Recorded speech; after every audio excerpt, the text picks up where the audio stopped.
Durante los primeros meses de 1944, los ejércitos soviéticos continuaban su avance por todo el frente. Por el norte, finalmente las tropas alemanas eran expulsadas a las afueras del sur de Leningrado. Por el centro, los soviéticos intentaban avanzar a 200 kilómetros del este de Minsk, y por el sur, para inicios de abril, las unidades soviéticas llegaban a la frontera rumana. Los rumanos, como aliados de los alemanes, ya habían tenido muchos combates contra el Ejército Rojo. Habían luchado en Stalingrado, en Crimea y ahora a las afueras de su propia frontera. A pesar de que los rumanos y alemanes eran inferiores en cantidad, acabarían por imponerse sobre los soviéticos en las batallas de Tergu Frumos. El 5 de marzo de 1944, el coronel general Iván Konev, comandante del Segundo Frente Ucraniano, inició la ofensiva en Ucrania. A partir de principios de abril, el cuartel general soviético ordenó al Segundo y Tercer Frente Ucraniano que montaran una gran ofensiva con implicaciones estratégicas en el este de Rumania. Las intenciones estratégicas del cuartel general soviético eran romper las defensas alemanas y rumanas en el noreste de Rumanía, capturar las ciudades clave de Iași y Chisinau y luego proyectar fuerzas profundamente en territorio rumano. Para el 5 de abril, el frente de Konev había cruzado los tramos superiores de los ríos Dniester y Prut, capturando Hotin y Dorohoi y acercándose a las regiones de Tergu Frumos y Botosani, al noroeste de Iași, enfrentándose solo a una ligera resistencia rumana. Las fuerzas del eje reunieron a unos 300.000 efectivos que se desplegaron en un frente de 480 kilómetros que contaba con la defensa natural de la cordillera de los Cárpatos y los cauces de los ríos Dniester y Prut. En el caso del ejército rumano, se trató del cuarto ejército del general Mihai Rakovita, que incluía el primer cuerpo con la sexta división de infantería, el tercer cuerpo con las tercera y 18 divisiones de infantería, el cuarto cuerpo con la primera división blindada y la séptima división de infantería, y el quinto cuerpo con la primera división y la cuarta división de infantería. Y en el caso del ejército alemán, el octavo ejército del general Otto Boller con el 40 cuerpo Panzer, que integraba a la 11ª división Panzer, a la 10ª división de granaderos y a la 198 división de infantería. Además del 57 cuerpo Panzer, con la división motorizada Grossdeutschland, la 24 división Panzer y algunas unidades de la tercera división de las SS Totenkopf. Hubo incluso una serie de formaciones mixtas germano-rumanas, como el 47 cuerpo, con la 14ª división de infantería rumana y las 106 y 370 divisiones de infantería alemanas, más el cuarto cuerpo Panzer con la 5ª división de caballería rumana y las 23 división Panzer y 376 división de infantería alemanas. Los soviéticos entendían que tomar Rumania era una pieza esencial para poner fin al conflicto bélico por dos motivos fundamentales. En primer lugar, la caída de los campos petrolíferos de Ploiesti privarían al eje de gasolina, y en segundo lugar, la situación estratégica del país iba a ser la puerta para acceder tanto a los Cárpatos como a los Balcanes. El Ejército Rojo reunió a unos 800.000 efectivos sobre la frontera situada entre Ucrania y Rumania. Se trató del Segundo Frente Ucraniano, del general Iván Konev, con el Sexto Ejército Blindado de la Guardia, el Cuarto y Séptimo Ejércitos de la Guardia, el Segundo Ejército Blindado, el 27, 40 y 52 ejércitos, más los 18 y 22 cuerpos blindados y el Quinto Cuerpo de Caballería de la Guardia. La misión inicial de los ejércitos de Konev era llegar a las regiones de Tergu Frumos, Paskani y Tergu Neamț y capturar las tres ciudades de sus defensores rumanos por sorpresa. Mientras tres divisiones del 51 Cuerpo de Fusileros avanzaban hacia el sur, hacia Paskani, más al este, 7 divisiones de fusileros, asignadas a la 35 Cuerpo de Guardia y al 33 Cuerpo de Fusileros del 27 Ejército, avanzarían hacia el sureste a lo largo del Prut, a partir del 7 de abril, obligando a la 8ª División de Infantería rumana a retirarse hacia Harlau. Mientras tanto, otras dos divisiones del 33 Cuerpo de Fusileros, unidas por dos cuerpos del Segundo Ejército de Tanques, presionarían a la 7ª División de Infantería rumana hacia Tergu Frumos. El Cuarto Ejército rumano, que era responsable de defender el sector de Tergu Frumos, se estaba preparando para reunir fuerzas suficientes para ocupar las posiciones defensivas avanzadas en la línea de defensa que se extendía desde Tergu Neamț hacia Paskani y a través de Tergu Frumos y Podu y Loajei.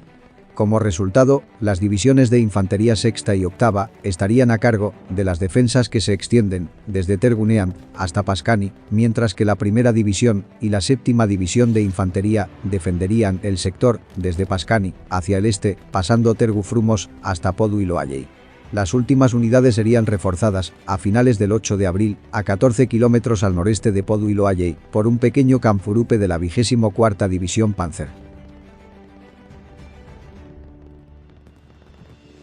Durante la mañana del 9 de abril, el 27 Ejército de Trofimenko reanudó su avance hacia el sur, desde la región de Harlau, hacia Tergu Frumos, llevando como vanguardia al 35 Cuerpo de Fusileros de la Guardia. Los fusileros soviéticos derrotaron rápidamente a las tropas rumanas que defendían la mayor parte de la región circundante. Mientras tanto, la 42 División de Fusileros capturó la ciudad de Paskani, situada al oeste de Tergu Frumos y defendida por la sexta y octava División de Infantería rumana. Al mismo tiempo, destacamentos avanzados del segundo ejército de tanques de Bogdanov, que avanzaban al este de la ciudad, intentaron reforzar la infantería de Trofimenko, que luchaba en la región de Tergu Frumos, pero no pudieron hacerlo debido a los defensores alemanes. El octavo ejército alemán reaccionó rápidamente al darse cuenta del peligro para sus principales defensas al oeste de Jassy, moviendo a su división Panzergrenadier Großdeutschland hacia Tergu Frumos. Se ordenó a elementos de la división que lanzaran un contraataque desde el sur de la ciudad lo antes posible.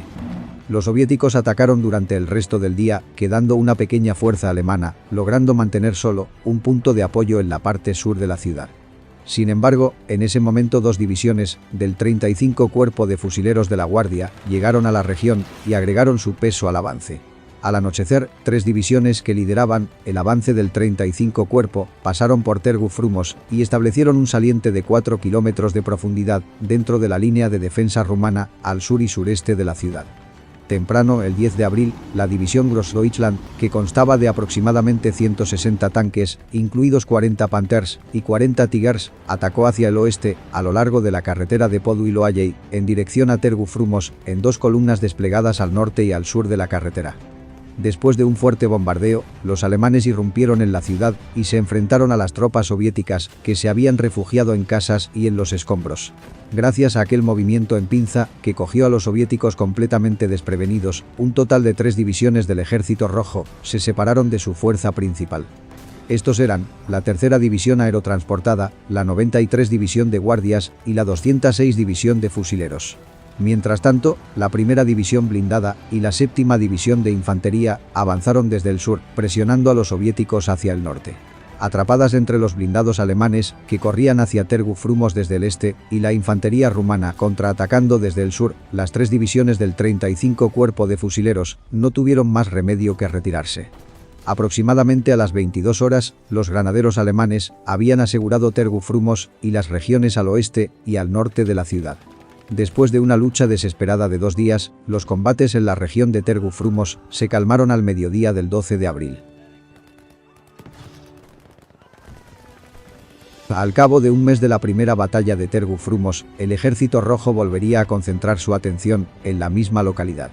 No obstante, y contra todas las previsiones, las fuerzas del eje tenían conocimiento de la operación gracias a un plano obtenido de un avión soviético derribado, por lo que con tiempo habían reforzado las defensas en Moldavia con tropas de refresco rumanas y lanzacohetes Nebelwerfer.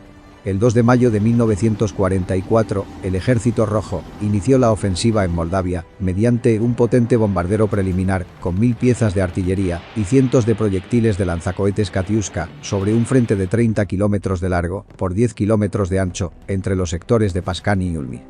Al comenzar la segunda batalla de Tergu Frumos, durante las primeras horas, tuvo éxito porque las vanguardias acorazadas del séptimo ejército de guardias ocuparon Barbatesti, Cucuteni y Giurgesti, mientras que la octava división aerotransportada establecía una cabeza de puente al otro lado del río Siret.